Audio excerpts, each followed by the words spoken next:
రాజీ, అక్క ఈ బియ్యం పిండితో ఏమన్నా వెరైటీ చేయవా? మురుకులు చేద్దునా, తింటావా? ఓకే. 2 కప్పులు బియ్యం పిండి తీసుకో.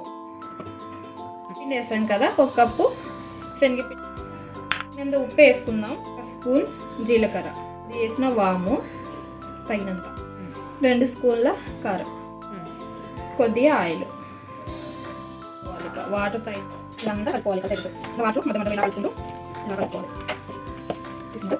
ఇలా చపాతీ ముద్ద వచ్చేలాగా చూడండి, ఇలా వచ్చేసింది. ఇలా ఉండాలి, మరీ గట్టిగా ఉండదు, మరీ పలుచగా ఉండదు, ఏం సమయంలో ఉండాలి. దాని తర్వాత ఆయిల్ వేసుకున్నాం. ఇలా అప్లై చేసుకోవాలి ఆయిల్. ఇవి దీంట్లోకి ఇలా వేసేసుకోవాలి. చూడండి చిలుక వచ్చింది.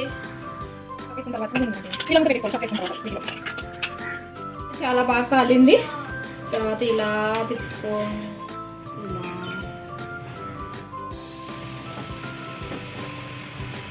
ఇలా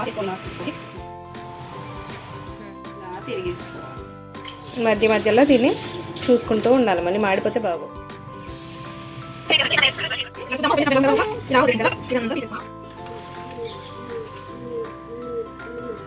చూడండి ఎంత నీట్గా వచ్చేసింది. ఇది లాస్ట్, ఇంకా లాస్ట్ అయ్యేది అనమాట. చూడండి ఇవి చేశాను. అక్కకి ఇద్దాం, టేస్ట్ చూసి చెప్తారు. ఇది అక్క మురుకులు టేస్ట్ చేసి చెప్పు ఎలా. ఓకే